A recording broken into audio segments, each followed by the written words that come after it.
तो दोस्तों Punjab national bank ने अपने क्वार्टर टू के रिजल्ट को डिस्क्लोज कर दिया है। आइए देखते हैं कैसे क्या कंपनी के नंबर आए हैं। वैसे आगे बढ़ने से पहले मैं आपको बता दूं, कंपनी ने यहाँ पर अपना डाटा लाख में अनाउंस किया है, हम करोड़ों में बात करेंगे। अब बढ़ते हैं आगे और बात कर लेते हैं कंपनी की टोटल इनकम के बारे में। तो यहाँ पर कंपनी ने पिछले क्वार्टर में 37,231 करोड़ की टोटल इनकम जनरेट की थी। और अगर हम पिछले साल की बात करें तो उसमें कंपनी ने 34,447 करोड़ की। और जब अब की बात करते हैं तो कंपनी की टोटल इनकम 36,213 करोड़ की हमें देखने को मिली है। अगर हम इसे साल दर साल के तौर पर देखें तो इसमें तेज़ी देखने को मिली है हल्की सी, और वही क्वार्टर क्वार्टर के बेसिस पर देखें तो इसमें हल्की सी गिरावट भी देखने को मिली है। अब बढ़ते हैं आगे और बात कर लेते हैं कंपनी के इंटरेस्ट इनकम के बारे में। तो कंपनी ने यहाँ पर पिछले क्वार्टर में 31,963 करोड़ की इंटरेस्ट इनकम की थी। और अगर वहीं पिछले साल की बात करें तो उसमें कंपनी ने 29,875 करोड़ की। और जब अब की बात करते हैं तो कंपनी की इंटरेस्ट इनकम 31,871 करोड़ की हमें देखने को मिली है। अगर मैं साल दर साल के तौर पर देखें तो इसमें तेज़ी देखने को मिली है। और अगर वहीं क्वार्टर क्वार्टर बेसिस पर देखें तो ये ऑलमोस्ट फ्लैट ही नज़र आ रहे हैं। अब बढ़ते हैं आगे और बात कर लेते हैं कंपनी के एनआईआई के बारे में। तो कंपनी का पिछले क्वार्टर में एनआईआई निकल के आया था 10,476 करोड़। और वहीं अगर पिछले साल की बात करें तो तब निकल के आया था 10,517 करोड़। और जब अब की बात करते हैं तो कंपनी का एनआई 10,469 करोड़ में देखने को मिला है। अगर हम इसे साल दर साल के तौर पर देखें तो इसमें गिरावट देखने को मिली है। और वहीं क्वार्टर क्वार्टर के बेसिस पर देखें तो ये भी ऑलमोस्ट फ्लैट ही नज़र आ रहा है। अब बढ़ते हैं आगे और बात कर लेते हैं कंपनी के खर्चे के बारे में। तो कंपनी ने यहाँ पर पिछले क्वार्टर में 30,150 करोड़ की खर्चे किए थे।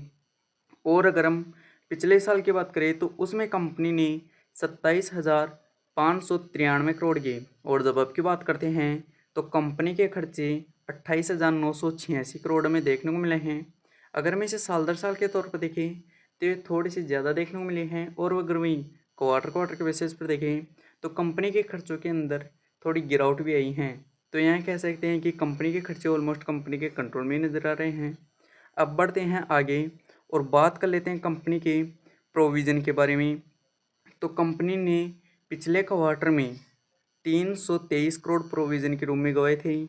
और अगर वहीं पिछले साल की बात करें तो उसमें कंपनी ने 288 करोड़ प्रोविज़न के रूप में गए थे। और जब अब की बात करते हैं तो कंपनी का प्रोविज़न के रूप में 643 करोड़ गवाए हैं। अगर मैंने साल दर सालों के तौर पर देखें तो ये डबल से भी ज़्यादा होते हुए नज़र आ रहे हैं। और अगर क्वार्टर क्वार्टर के बेसिस पर देखें तो भी ये डबल होते हुए नज़र आ रहे हैं। यह कंपनी के लिए एक बैड न्यूज़ है। अब बढ़ते हैं आगे और बात कर लेते हैं कंपनी के प्रॉफिट के बारे में। तो कंपनी ने यहाँ पर पिछले क्वार्टर में 1,675 करोड़ का प्रॉफिट किया था। और अगर हम पिछले साल की बात करें तो उसमें कंपनी ने 4,303 करोड़ का। और जब अब की बात करते हैं तो कंपनी का प्रॉफिट 4,903 करोड़ का हमें देखने को मिला है। अगर हम इसे साल दर साल के तौर पर देखें तो इसमें अच्छी खासी तेज़ी देखने को मिली है। और अगर वहीं क्वार्टर क्वार्टर के बेसिस पर देखें तो भी इसमें शानदार तेज़ी देखने को मिली है। यह कह सकते हैं कि कंपनी का प्रॉफिट साल दर साल और क्वार्टर क्वार्टर दोनों ही बेसिस पर अच्छा खासा बढ़ता हुआ नजर आया है।